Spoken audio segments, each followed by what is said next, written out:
Amigas, amigos, olá! Estamos abrindo os nossos trabalhos na preparação para exames vestibulares, para os vestibulares de meio de ano, para os vestibulares de final de ano, especialmente na disciplina de Geografia. Geografia que faz parte das ciências humanas, geografia que tem algumas especificidades que precisam ser entendidas pelas pessoas que estão fazendo essa preparação tão árdua para exames tão concorridos, para que haja aí sim o melhor desempenho nessas provas. É o que nós vamos fazer no vídeo de hoje. O vídeo vale especialmente para as meninas, para os meninos que estão em sala de aula, mas vale também para as demais pessoas que estejam ouvindo e que me acompanham nas preparações para esses exames, né, no formato online. Então hoje vamos nos dedicar a esse aprimoramento para o melhor entendimento da geografia para os exames vestibulares. Eu começaria esse vídeo com o problema da dificuldade das questões de geografia. Há quem pense, geografia é uma disciplina simples, fácil, basta acompanhar o telejornal, a Globo News e eu acerto todas as questões. A situação é um pouquinho mais difícil, um pouquinho mais complexa. Vamos averiguar? Dá uma olhada no problema da dificuldade das questões. Eu separei aqui uma questãozinha da Unicamp 2024. Nós temos dois primeiros textos que mostram gráficos. O primeiro gráfico, concentração de renda do 1% mais rico do Brasil entre 1926 e 2015. No segundo gráfico, índice de Gini do Brasil entre 1976 e 2014. A temporalidade dos dois gráficos é diferente. E temos ainda um texto 3. O índice de Gini é um instrumento para medir o grau de concentração de renda, etc, etc. O texto 3 traz uma explicação do que é o índice de Gini para o candidato ou candidata que não se lembrasse disso, né? E finalmente vem a perguntinha, tendo em vista seus conhecimentos sobre o fenômeno da desigualdade, considerando os textos 1, 2 e 3, responda. Item A, que relação podem ser identificadas entre as desigualdades e os respectivos períodos de democracia e de ruptura democrática no Brasil? Cite 2 exemplos que justifiquem sua resposta. Cite 2 políticas no item B de Estado, no período que vai da promulgação da Constituição de 1988 até 2014, políticas essas que expliquem a tendência observada nos índices de Gini. Então a gente poderia pensar aqui, e segundo especialmente o primeiro gráfico, durante o período do Estado Novo, a maior concentração de renda. Durante o período da ditadura militar, a partir de 1964 até 1985, a maior concentração de renda. Então, o gráfico 1 mostra para a gente que democracia está relacionada com a melhor distribuição da renda e 2 períodos, Estado Novo e ditadura militar, que mostram concentração de renda. Aqui a gente já toca num ponto importante que é ideológico.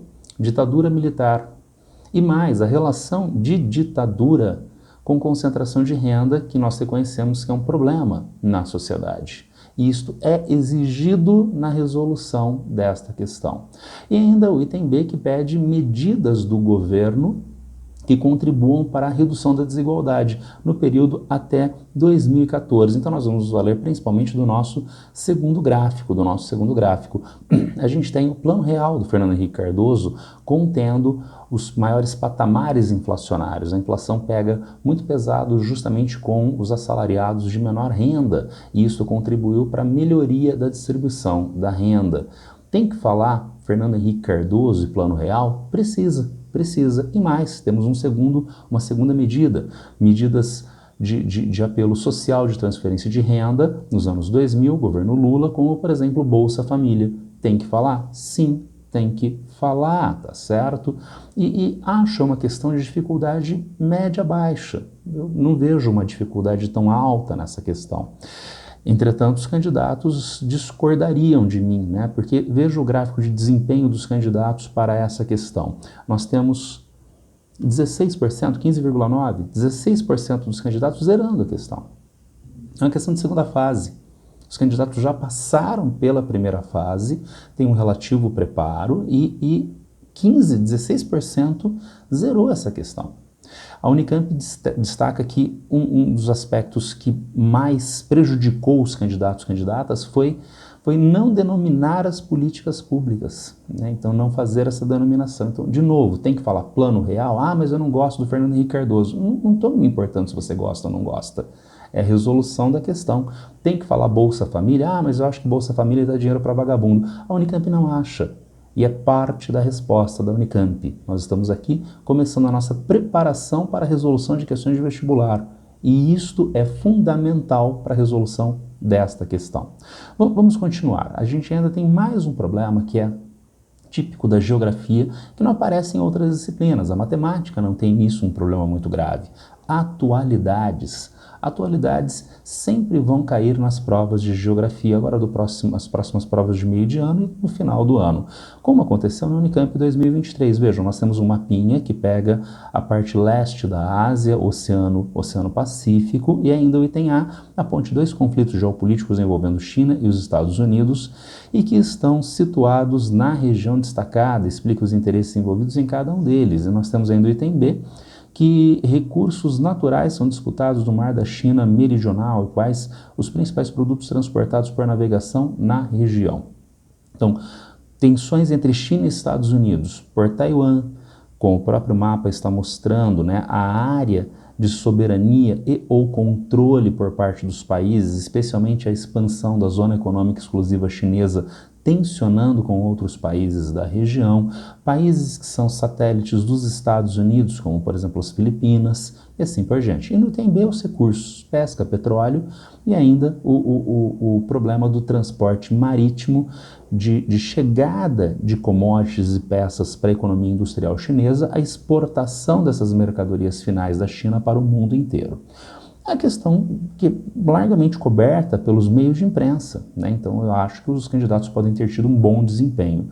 A Unicamp discorda. A Unicamp discorda, mostrando que nós temos agora mais de 18%, né? Quase 19% de candidatos, candidatas zerando essa questão. A Unicamp tem um índice chamado índice de facilidade.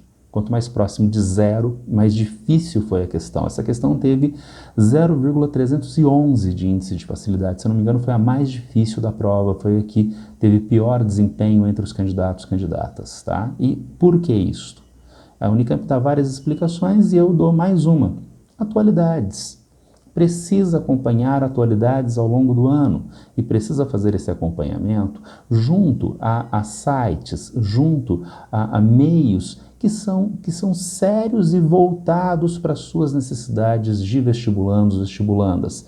Eu só tenho dois que eu poderia recomendar para vocês. O História Online, do Rodolfo e do Daniel, né, apresentados pelo Rodolfo e pelo Daniel, que são sócios fundadores junto com a Ariela. Tá?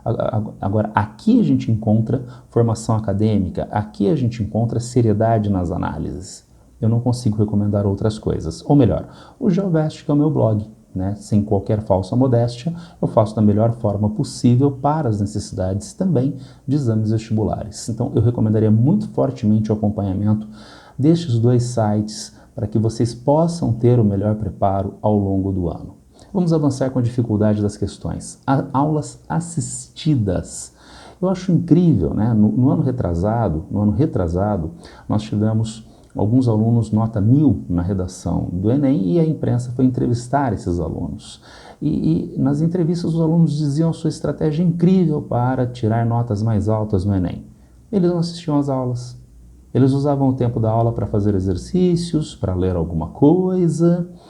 Muito interessante. Bem, eu não sei quem está dando aula para essas pessoas, tá? Sem nenhum corporativismo.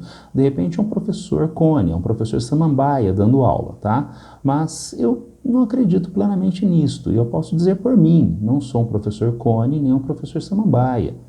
Então precisa assistir a aula? Sim, precisa assistir a aula.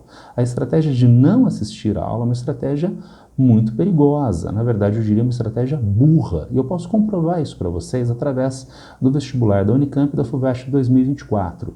Ao longo do ano de 2023, eu cansei de dizer para as pessoas em salas de aula a necessidade de um aprimoramento no que diz respeito ao BRICS. Nós estávamos passando pela segunda expansão BRICS, pela maior expansão BRICS. E isso certamente cairia nos exames vestibulares. Caiu na Unicamp 2024, segunda fase, caiu na FUVEST, segunda fase 2024.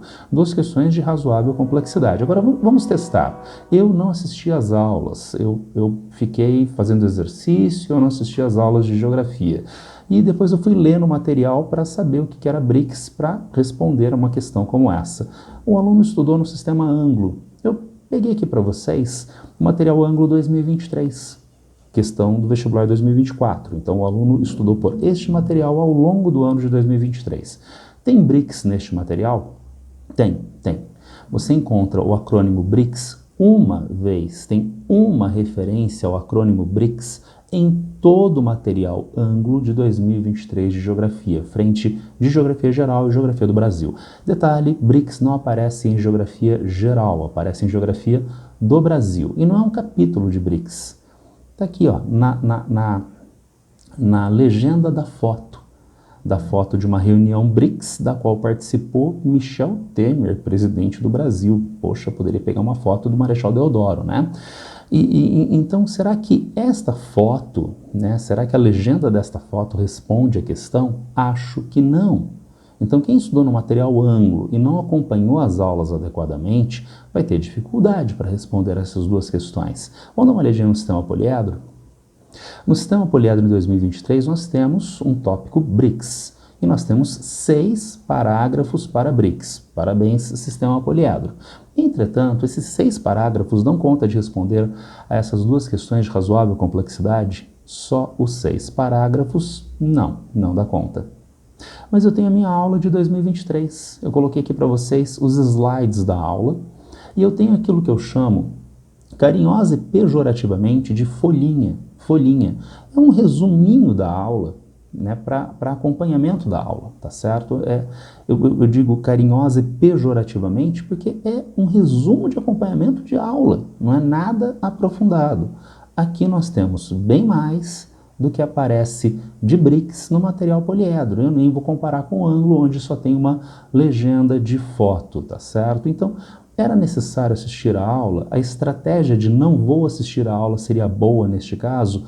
Não, ela é uma péssima estratégia. Eu reforço isso com uma questão do ano passado, da Unesp 2025. Vejamos o que a Unesp 2025 nos trouxe.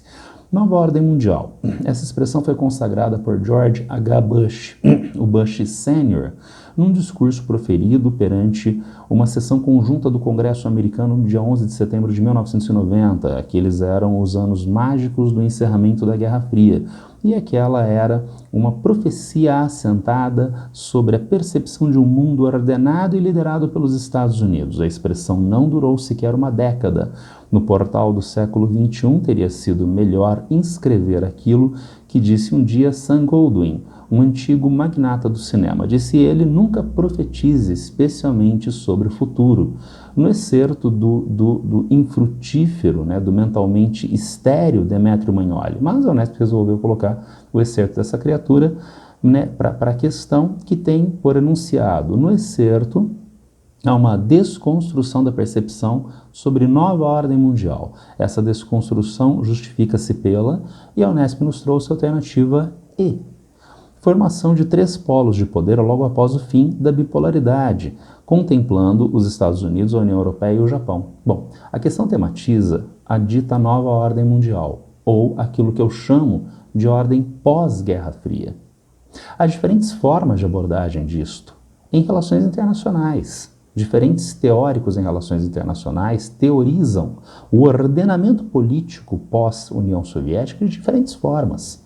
Aqui eu tenho uma forma que é embasada em Samuel Huntington, que está descrito pelo historiador brasileiro Ayerbe neste excerto. Analisando a inserção internacional do país, os Estados Unidos, após o fim da Guerra Fria, Huntington identifica 3 etapas. Primeiro, um breve momento unipolar, tipificado pela ação unilateral na Guerra do Golfo. Segundo, um sistema unimultipolar em andamento, que prepara a transição para a terceira etapa, a etapa multipolar. Então, trata-se de um período de transição a partir do fim da União Soviética e não um dado da realidade, né, nova ordem mundial. E por isso que eu chamo de pós-Guerra Fria. Se eu denomino nova ordem mundial, eu sei as características intrínsecas, estruturantes, elas não existem, porque há um caráter de transição, de transformação muito significativo, como diz Samuel Huntington. Mas eu tenho uma leve discordância frente a Samuel Huntington. Ele começa os anos 90 afirmando os Estados Unidos em poder unipolar. Aqui está a sequência de slides que eu tenho para esta aula. Olha, o primeiro slide fala da tríade. Principalmente aqui no sul global, nós teorizávamos não um mundo unipolar nos anos 1990, mas 3 polos de poder. Os Estados Unidos, a recém-constituída União Europeia, e o Japão liderando o bloco asiático, tá certo? Mas, segundo o slide, os Estados Unidos ensaiam uma situação de unipolaridade ao longo dos anos 1990, que eles buscam afirmar a partir de doutrina Bush, em 2001, depois dos episódios do 11 de setembro, mas não sustentam esta unipolaridade, este poder hegemônico americano em um mundo que, aí sim, voltando a Samuel Huntington, se configura como multipolar. Como é que a questão estava estruturada mesmo? Uma crítica à ideia de nova ordem mundial. Partindo de qual situação? Partindo de 3 polos de poder nos anos 1990, exatamente como a apresentação que eu faço em sala de aula. Então, novamente, a estratégia, não vou assistir a aula, vou ficar fazendo exercícios ou lendo o romance da carochinha durante a aula. Não parece ser uma boa estratégia. Não apenas está perdendo o tempo daquela explicação que já está dada, mastigada para você, como ainda mais. Se você perder algumas dessas explicações, você não tem acesso a elas em praticamente nenhum outro lugar. Vamos avançar. Temos ainda um outro problema na geografia espinhoso. A geografia faz parte das ciências humanas. E daí aparece o problema da ideologia. Ideologia, que é uma palavra que tem múltiplos significados. Há quem pense ideologia como se fosse a escolha de uma pizza, né? Então há quem prefira catupiry, há quem prefira pizza de alface. Há quem ache que ideologia é uma palavra feia, que não deveria existir ideologia. E a gente tem o problema da ideologia nas ciências humanas em sala de aula, muito fortemente a partir dos anos 2010, meados dos anos 2010. Para nós discutirmos esse problema, eu trouxe aqui para vocês alguns deveres do professor que foram colocados pelo velho projeto Escola Sem Partido, hoje em desuso, né, o dito Escola Sem Partido. Né, setores da direita e extrema-direita têm outros dispositivos hoje para criar pautas de educação, né, dispositivos que são muito mais potentes do que a mera e patética fiscalização do professor, né, dispositivos como a utilização de ONGs, de institutos de pesquisa, né, que estão dados junto a prefeituras, a governos estaduais, a ministérios em nível federal. Né, e como eu disse, é muito mais potente para criar pautas ligadas a esses interesses do que a mera patética fiscalização do professor. Mas havia, né, em desuso esse projeto Escola Sem Partido que propunha, entre outras coisas, até fixar esses deveres do professor em sala de aula. Eu não consigo imaginar a quantidade de camadas de inconsistência jurídica, moral, em relação a essa ideia. Mas desse cartaz de deveres dos professores, eu separei dois mais importantes para nós nesse momento, o 4 e o 5. Vejamos o que eles dizem. O 4, ao tratar as questões políticas, socioculturais e econômicas, o professor apresentará aos alunos de forma justa, isto é, com a mesma profundidade e seriedade, as principais versões, teorias, opiniões e perspectivas concernentes a respeito, certo? Então tem que apresentar todas as teorias com o mesmo peso. Tá, legal. E ainda tem o 5, que é mais legal ainda, que diz: o professor respeitará o direito dos pais a que seus filhos recebam a educação moral que esteja de acordo com suas próprias convicções. Então não apenas todos têm que ter o mesmo peso, como nós devemos dar também mesmo peso às convicções morais inerentes aos pais dos alunos. Bom, vamos testar isto, vamos ver se isso funciona. Né, como se fosse um laboratório, mas não é um laboratório de química, física ou biologia, é um laboratório da sociedade. Para nós ilustrarmos, eu coloquei aqui para vocês um casal, o desenho de um casal. É um casal de namorados, eles são jovens, eles são namorados, mas ela nos diz: nosso namoro é conservador, sexo só depois do casamento, somos muito religiosos. Algum problema nisso? Zero problemas. Eles são conservadores, eles são religiosos e têm a opção de se manterem em castidade até o casamento. Perfeito, perfeito. Mas aqui nós temos agora um outro casal, homossexual. Essas duas mocinhas fazem faculdade e elas têm um relacionamento afetivo. Elas são um casal homossexual e elas dizem: nosso sonho é casar e adotar uma criança, ser uma família de verdade. Legal, legal. Algum problema em relação a esse segundo casal? Igualmente, zero problemas. Tá? Então pode ser um casal heterossexual conservador, pode ser um casal homossexual, nenhum problema. Vamos aprofundar isso. A gente tem a partir da sociologia a ideia de socialização, a partir da psicanálise a ideia de introjeção. Esse jovem casal conservador não é conservador porque eles escolheram ser, eles acordaram um dia e falaram assim, vamos ser conservador? Não, não. Há uma família conservadora, há amigos conservadores que não determinaram, mas contribuíram para a formação desses traços de personalidade, desta visão de mundo inerente a este casal. Algum problema em haver uma família conservadora? Nenhum problema. Desse casal ter amigos conservadores? Nenhum problema. Mas agora vai aparecer um problema. Porque não necessariamente, mas frequentemente, quem é conservador e tem essa postura em relação à sexualidade, à constituição de casais, nega a possibilidade do casal homossexual. Afirma que só casais heterossexuais podem existir. E daí a gente passa a ter um problema. Então, enquanto há um casal heterossexual e um casal homossexual, nenhum problema. Mas quando o casal heterossexual afirma que o casal homossexual não pode existir, aí nós temos um problema. Agora, vamos voltar à escola sem partido? Então eu tenho que dar o mesmo peso aos valores dos pais. Só que eu tenho uma família conservadora que pode afirmar que casais só podem ser heterossexuais. E eu tenho um aluno, uma aluna de uma família progressista que acha que os casais podem ser constituídos a partir de duas pessoas homossexuais. Quem sabe a família dessa pessoa pode ser de um casal homossexual. E agora, como é que eu concilio essas duas coisas? Alfred Newman nos responde, o velho personagem ícone da revista Mad, todas as famílias têm razão. Não é tão simples. Não é tão simples por um motivo óbvio ilustrado por Aristóteles. Chama-se o princípio da não contradição. A minha camisa é verde. Então ela tem um atributo, ela ser verde. Tá, e eu vou contar uma coisa incrível para vocês. A minha camisa que é verde não é verde. Aristóteles diria, não, fofinho, não pode, O ser não pode ter e deixar de ter o mesmo atributo ao mesmo tempo. Se ela é verde, ela não pode ao mesmo tempo não ser verde.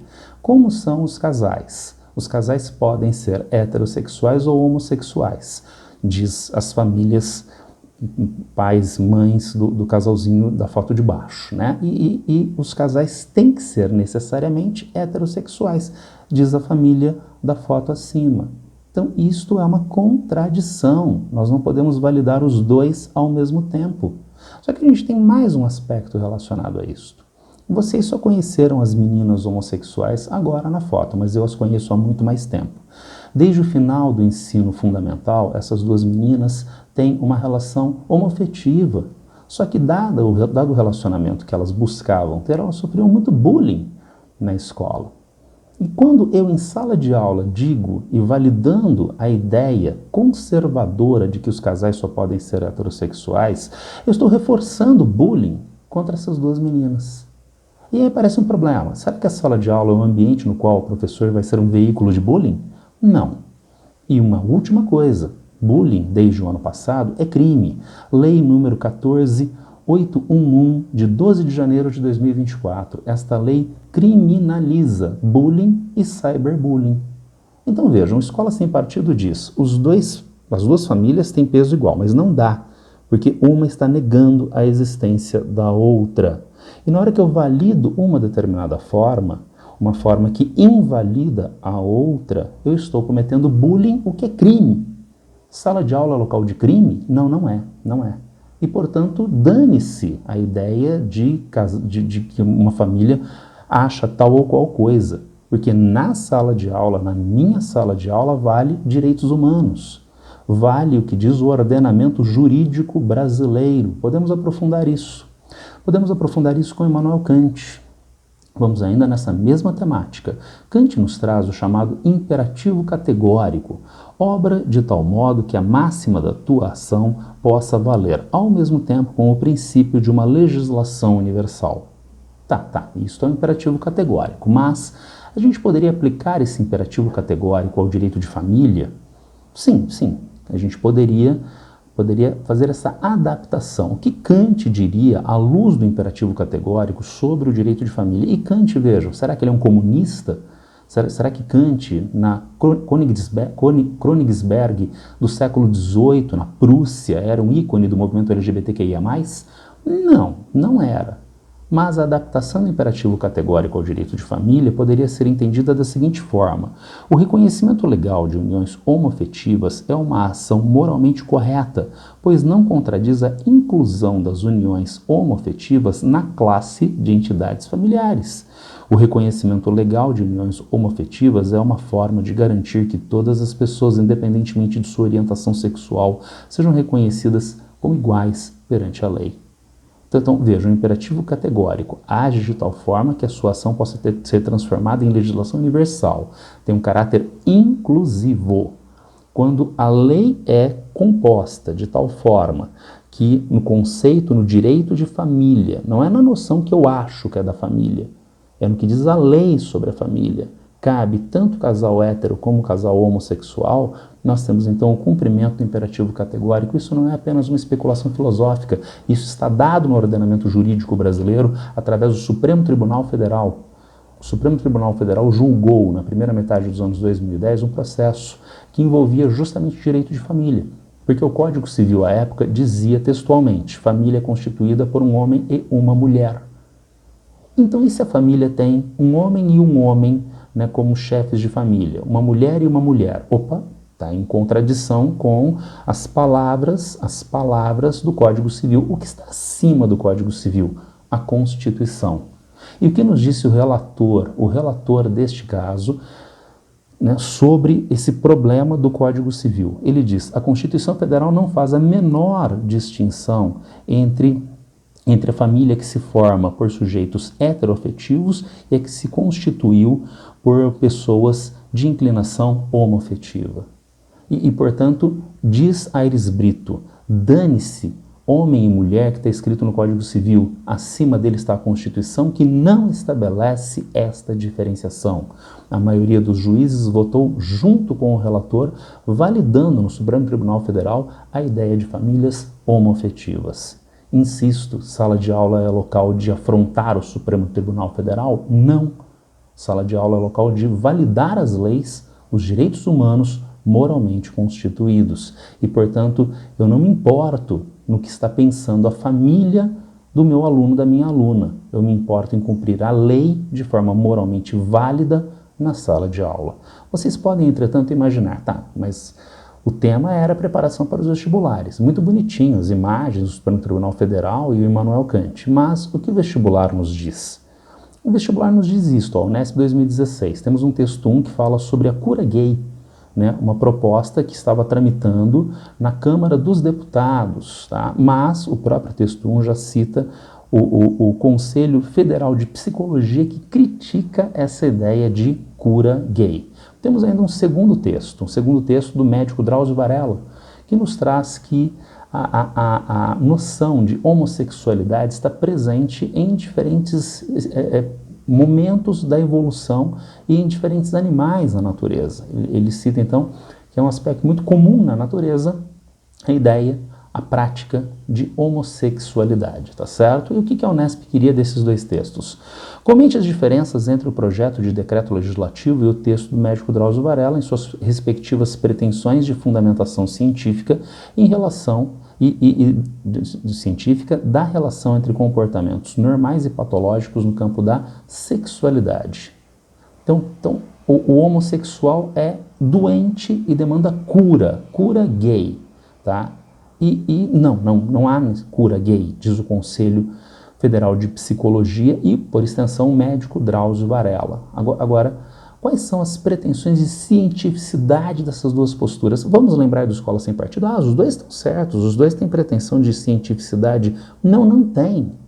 O médico Drauzio Varella e o Conselho Federal de Psicologia têm sustentação filosófica e científica, enquanto a ideia de cura gay não tem sustentação filosófica e científica. Isso é que precisa ser colocado na resposta. E se você não colocar isso, você erra. Insisto, nós preparamos os alunos para errarem as questões de vestibular? Ah, mas eu acho que ser gay é doente. Vamos lá. Então vamos aprofundar ainda mais isto vendo o que a ciência médica nos diz, independentemente de Drauzio Varela. Vamos ao Manual Diagnóstico e Estatístico de Transtornos Mentais, o DSM. O que o DSM nos diz? Olha só sobre homossexualidade. Homossexualidade é classificada como, meu Deus, doença mental e transtorno sexual. Talvez o Drauzio Varela não tenha lido o DSM. Ele leu sim, ele sabe disto. Porque esse é o DSM, primeira edição de 1952. Em 1968, nós tivemos uma segunda edição, onde a homossexualidade aparece, mas não mais designada como doença, mas ainda transtorno mental. Isso em 1968. A terceira edição, DSM-3, veio em 1981. Aparece o verbete homossexualidade? Não aparece. Aparece no DSM-3 o verbete automóvel? Não tem automóvel, olha só que coisa, sabe por quê? Porque automóvel não é um transtorno e nem uma doença, assim como a homossexualidade. E hoje nós estamos no DSM-5 de 2013. Então quem acha que o homossexual é doente está pensando medicamente de maneira válida, como em meados do século XX, tá certo? E não responde à questão da Unesp de 2014. Ainda na questão ideológica, vejam essa interessante questão da Unicamp 2018. Ela traz um texto básico que nós precisamos ler. A cidade de Hamburgo, a mais rica da Europa, exibe tanto a mais alta proporção de milionários como a mais elevada incidência de beneficiários da assistência pública da Alemanha. Já Nova York concentra a maior quantidade de ricos do planeta, mas também um dos maiores exércitos de pessoas sem teto e indigentes do hemisfério ocidental. Aparentemente contraditórios, esses fenômenos estão vinculados a prosperidade econômica global.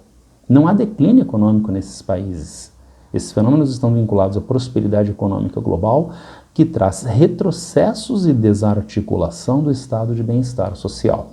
E a Unicamp perguntava nos seus 2 itens, perguntava no item A: por que a produção de riqueza em países desenvolvidos está gerando mais pobres?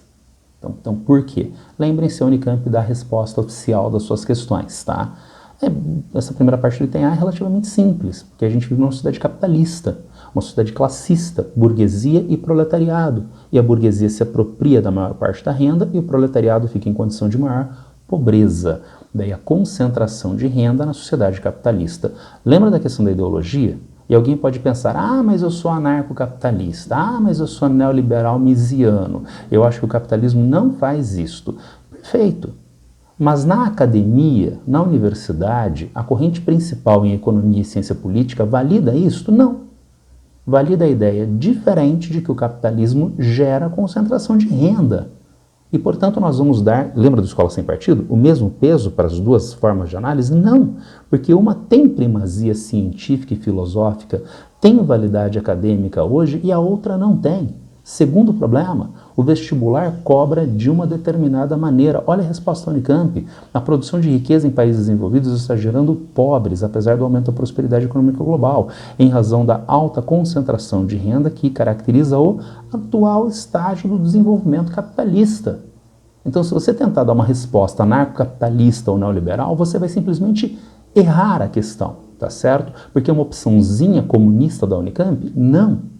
Porque é desta forma como a Academia Brasileira com Sustentação Científica e Filosófica trabalha este tema na atualidade. Mas a gente tem uma segunda parte do item. A Unicamp sempre faz isso, né? Ela fragmenta os itens. Olha só a segunda parte. Além do conflito de classe, cite outro tipo de conflito social observado em Nova York que também é condicionante para a geração de pobreza. Então nós já sabemos que a renda fica com a burguesia e o proletariado fica com a menor renda. Tá certo. Entretanto, dentro do proletariado, há agentes que têm mais e agentes que têm menos renda. Por que isso acontece? A Unicamp dá a resposta. Em Nova York, não é apenas o conflito de classes sociais, que estabelece patamares de pobreza, mas também conflitos de origem racial, étnica e de gênero. Há ainda discriminação contra imigrantes, tendo em vista os processos de xenofobia. A Unicamp está jogando luz sobre movimento negro, movimento feminista, xenofobia contra imigrantes, políticas afirmativas. Há quem diga que políticas afirmativas, feminismo é mimimi. Há quem diga que movimento negro é racismo reverso. A Unicamp valida essas ideias? Não, não valida. Então, na sala de aula, na preparação para os exames vestibulares, nós vamos validar essas ideias? Não, não vamos. Ah, mas a minha família acha. Eu não estou preocupado com o que a sua família acha. Eu estou preocupado com a melhor preparação para os exames vestibulares. Dá uma olhada no item B. O que é o estado de bem-estar social? Dê um exemplo de recuo do estado de bem-estar social. No GeoVest nós temos vídeos à exaustão sobre esse tema, textos à exaustão sobre esse tema, que é um dos mais aprofundados ao longo do meu ano de preparação para os exames vestibulares, o estado de bem-estar social, que valida os direitos fundamentais de segunda geração, os direitos sociais, educação, habitação, que são constituídos de forma dinâmica a partir do processo social. E aqui a gente tem a respostinha da Unicamp.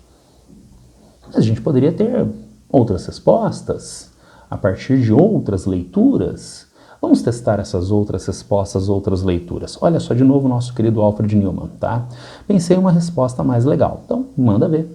Faz a sua resposta mais legal. Para o item B, para o item A, desculpa, a segunda parte do item A. Os pretos imigrantes nos Estados Unidos têm menores formação escolar e qualificação profissional. Isso resulta em menores salários. Opa! Então, dentro do proletariado, há quem tenha menor renda ainda. E o que Alfred Newman diz? Por exemplo, é um imigrante que vem de um país que não tem a melhor formação escolar. Então, ele não tem o preparo para se inserir na sociedade americana. É um negro americano que não estudou nas melhores escolas, não tem a melhor qualificação para se inserir em empregos de melhor qualidade. Opa, não era a resposta da Unicamp, mas parece que é uma excelente resposta. Será que é uma excelente resposta mesmo? Olha o que a Unicamp nos diz. A segunda parte da questão A, que solicitava a compreensão do racismo como forma de discriminação, foi em parte respondida. Contudo, muitos vestibulandos atribuíram aos pretos, pardos e imigrantes a culpa pela pobreza, afirmando que os imigrantes não possuíam condições intelectuais de se adaptar a uma sociedade avançada como a norte-americana. Então, quem colocou essa ideia brilhante de que ele vem de um país migrante que não tem a melhor formação escolar, errou a questão, errou. Nós precisamos entender, então, a profundidade do fenômeno, a complexidade e profundidade do fenômeno, porque o vestibular vai cobrar assim da gente. Agora vamos a mais uma alternativa de resposta para o item B. Tá? Para o item B. Vejamos, o estado de bem-estar social se presta às necessidades e direitos sociais das populações mais pobres que são atendidas em serviços diversos. Brilhante, brilhante. Então vejam, eu tenho renda, então eu tenho plano de saúde. Eu tenho renda, então eu sou atendido no Albert Einstein. Agora, de repente, eu não tenho renda, tá? Então, onde eu vou ter atendimento médico? No SUS, no Sistema Único de Saúde. Então o SUS existe para dar saúde para o pobre. Excelente resposta, certo? Péssima resposta. Saúde não é um direito do pobre, é um direito do cidadão. Então é o cidadão que tem direito à saúde, independentemente da sua renda. Qual é a renda que você precisa ter para votar? Não há uma discriminação por renda na atualidade, o voto não é mais censitário. Então você vota porque você tem cidadania. Saúde é uma manifestação de cidadania, que é garantida pelo Estado, assim como o direito ao voto. Então é um erro pensar que o estado de bem-estar social é para o pobre. O estado de bem-estar social é para o cidadão. E daí a gente pensa num cidadão mais complexo e amplo, que é contemplado pelos direitos fundamentais de segunda geração. Bom, mas o nosso querido Alfred Newman ainda está preocupado agora com a noção de neutralidade. Eu coloquei aqui uma foto de Roland Barthes, escritor, sociólogo e crítico literário, semiólogo e filósofo francês. Ele diria: neutralidade, meu caro, pense numa foto. Uma frase conhecida de Barthes: assim é a foto, não pode dizer o que ela dá a ver. O que Barthes quer dizer com isto? A foto se reporta a um determinado fenômeno, mas ela diz o que acerca desse fenômeno. Ela demanda a sua interpretação, ela demanda o seu significado acerca do fenômeno. Então, será que uma foto é neutra? Não, não há neutralidade em uma determinada foto. A gente pode aprofundar isso. Eu coloquei aqui para vocês uma passagem do filme A Origem. É um filme relativamente velho na atualidade, mas bastante interessante. Nada demais, é um filme de entretenimento, mas tem alguns aspectos interessantes. Eu coloquei aqui nenhum spoiler, tá? É o começo do filme, onde o personagem do Leonardo DiCaprio, né, sentado de costas, está num jantar com o seu colega à esquerda e o cliente potencial ao fundo, né? E vendendo seus serviços, o personagem do Leonardo DiCaprio diz: qual é o parasita mais poderoso? Um vírus? Uma bactéria? Em meu jantar ele pergunta: um verme intestinal? Mas é uma pergunta retórica. Ele mesmo responde: uma ideia, diz ele. Quando uma ideia domina o cérebro, é quase impossível erradicá-la. No enredo do filme, ainda sem fazer qualquer spoiler, o personagem do Leonardo DiCaprio tem um grupo incrível que, com uma droga inacreditável injetada na pessoa, permite ao grupo do personagem Leonardo DiCaprio entrar no sonho da pessoa, e lá ela planta uma ideia. E a pessoa acorda no dia seguinte e aquela ideia toma conta do cérebro dela. É possível fazer isso, gente?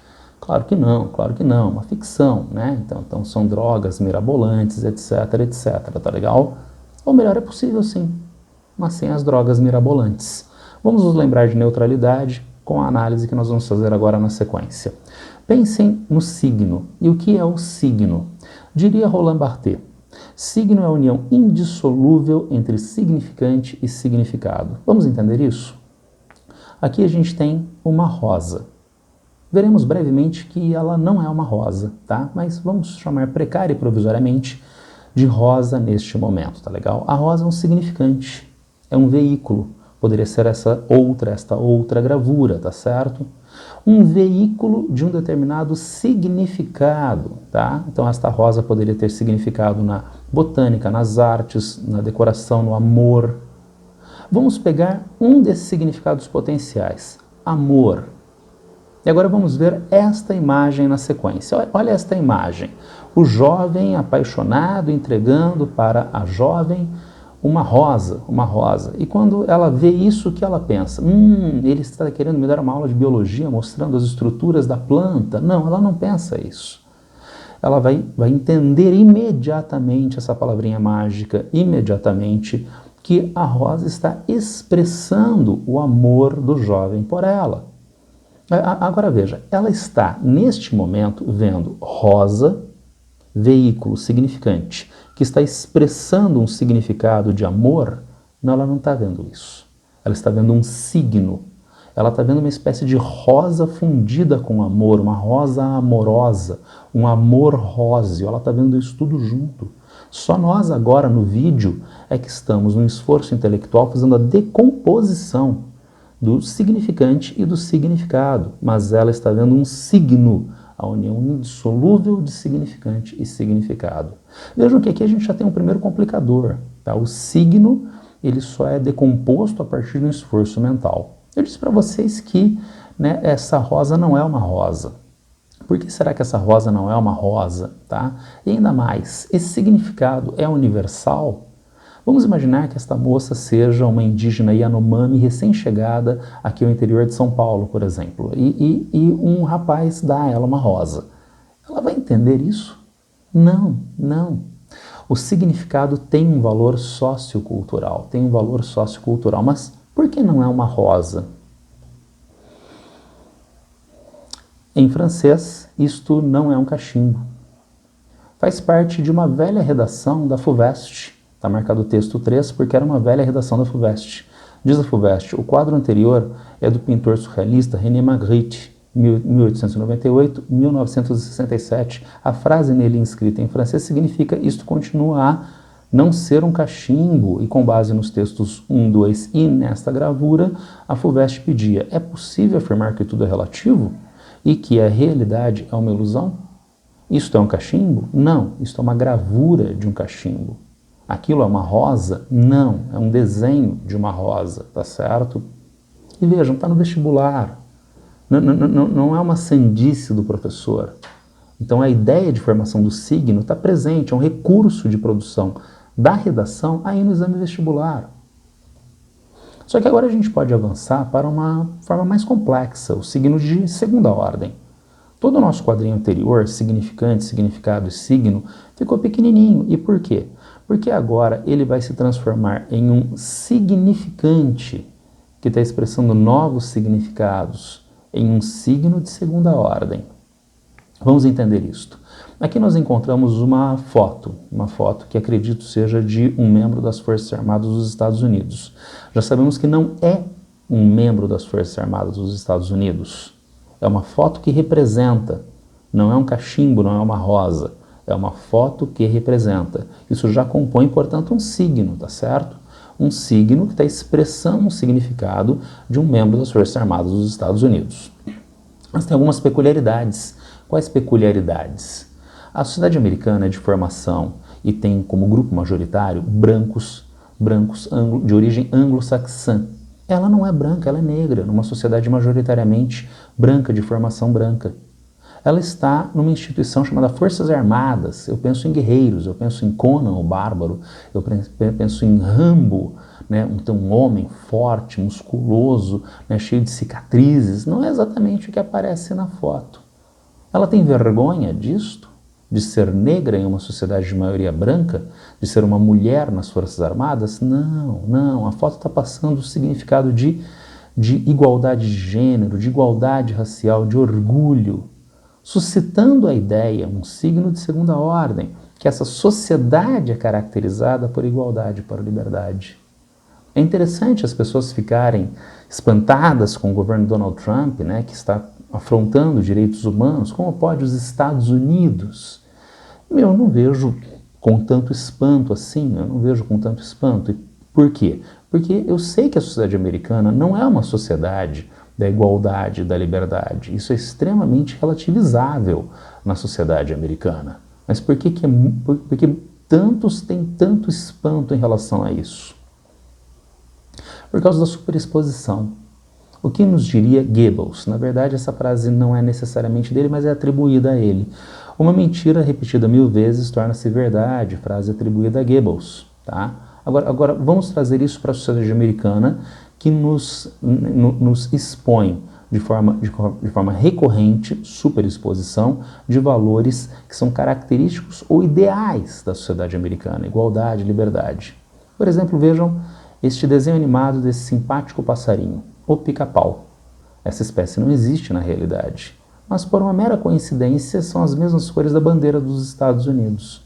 Sendo que nos episódios do desenho O Pica-Pau, sempre esse personagem que está certo vence ao final. Ele é bonzinho, está certo e vence ao final. Será que isso acontece só com ele? Não, não. A gente tem o Homem-Aranha, a gente tem o Super-Homem, sempre com as mesmas cores. Eu coloquei ainda para vocês uma imagem de um dos filmes da franquia Planeta dos Macacos. E, novamente, a filmografia americana consegue colocar a bandeira dos Estados Unidos. Agora, vejam que interessante. É um filme pós-apocalíptico, mas aparece a bandeira dos Estados Unidos, mesmo depois do fim do mundo, tá certo? Mas a gente tem uma ideia, um reforço de ideia de fim de mundo. A bandeira está rasgada, então não há mais Estados Unidos. Se não há Estados Unidos, não há mais o próprio mundo. Vejam, aqui nós temos o signo de segunda ordem, que é muito mais difícil de captar. E acompanhando Leonardo DiCaprio, essa ideia entra na nossa cabeça e é quase impossível erradicar essa ideia depois. Será que apenas isso está dado no desenho do Pica-Pau e nos super-heróis americanos? Vejam, o símbolo da ONU, Organização das Nações Unidas. Aqui nós encontramos um mapa, projeção polar azimutal, um mapa que é o símbolo da ONU. Bom, é o símbolo da Organização das Nações Unidas, isso é neutro, isso não defende nem A nem B, nem burguesia nem proletariado. Bem, mas estranhamente, o símbolo da ONU de 1945, do pós-guerra, coloca no centro as maiores potências do pós-guerra, Estados Unidos e União Soviética.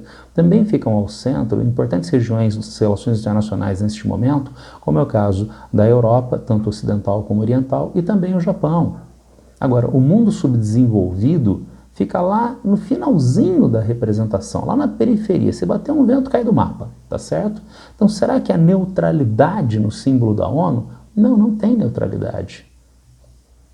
E quanto menos a gente percebe esses valores, mais fortemente eles entram na nossa cabeça.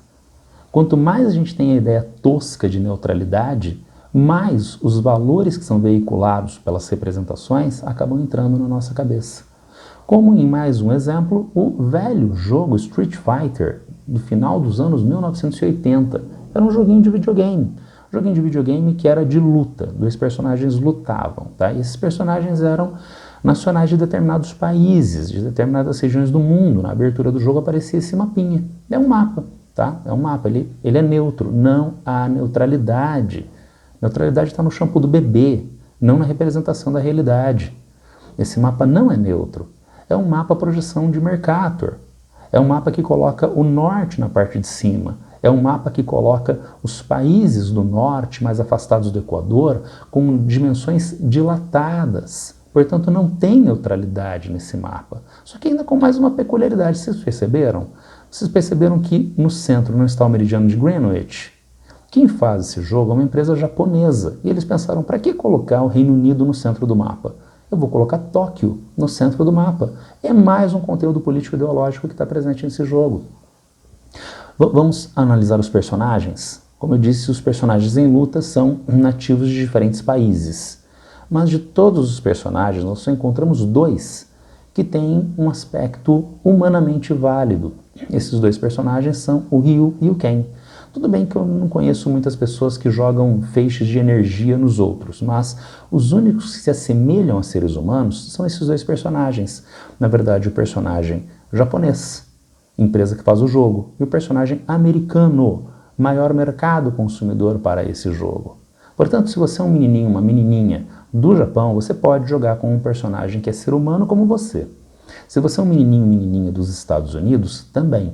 Agora, se você é um menininho, menininha de qualquer outra parte do mundo e quer jogar com um personagem que casualmente é do seu país, ele é um monstro, ele é um ser estereotipado.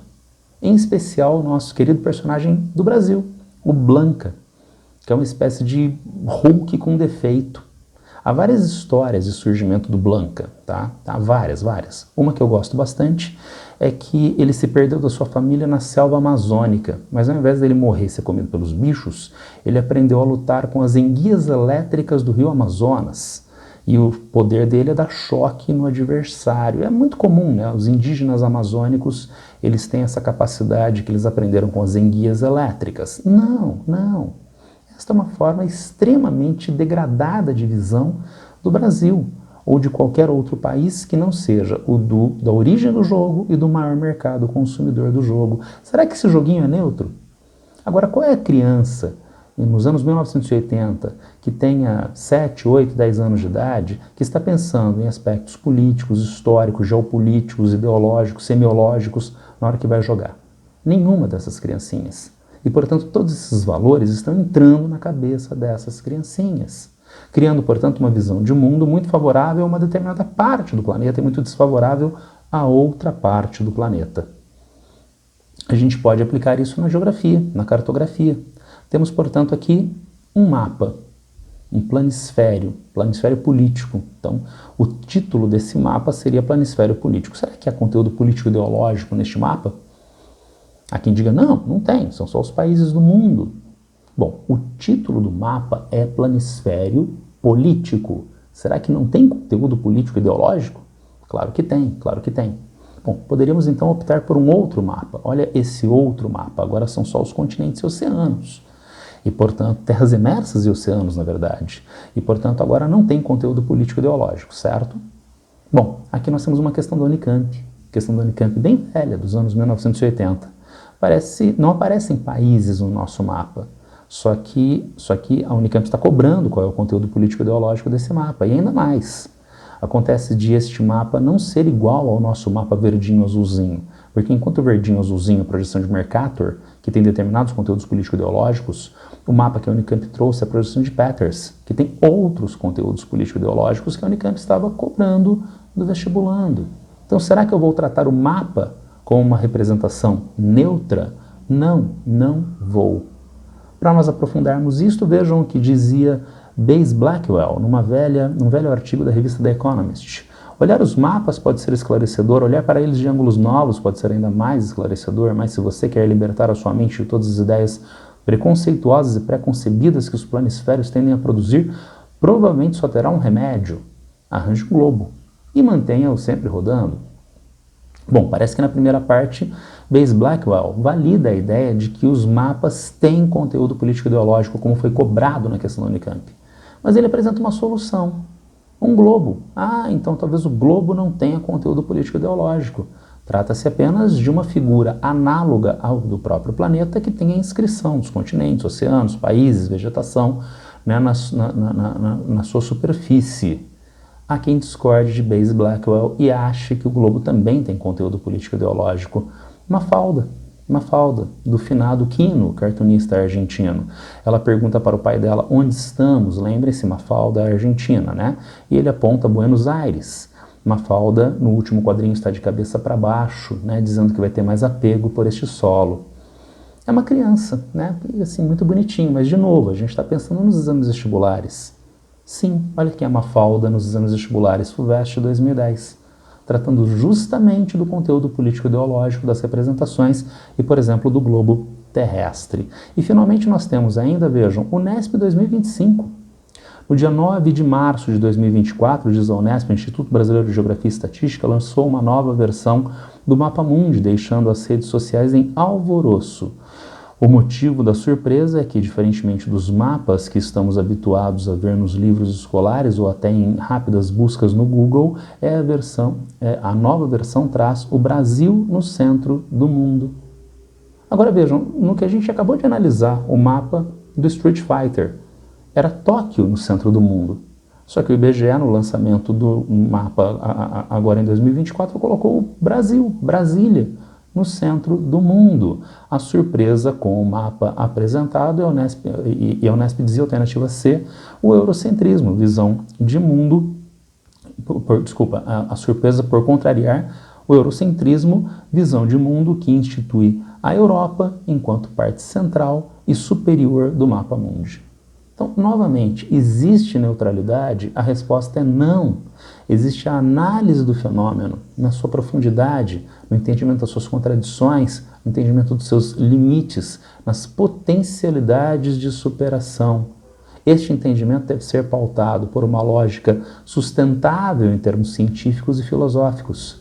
Essa sustentabilidade está na corrente principal da academia mundial e brasileira na atualidade. E esta análise aprofundada é que é cobrada nos exames vestibulares, nas ciências humanas em geral e na geografia também. E é junto a esta forma, é neste formato que nós vamos exercer a nossa preparação ao longo do ano.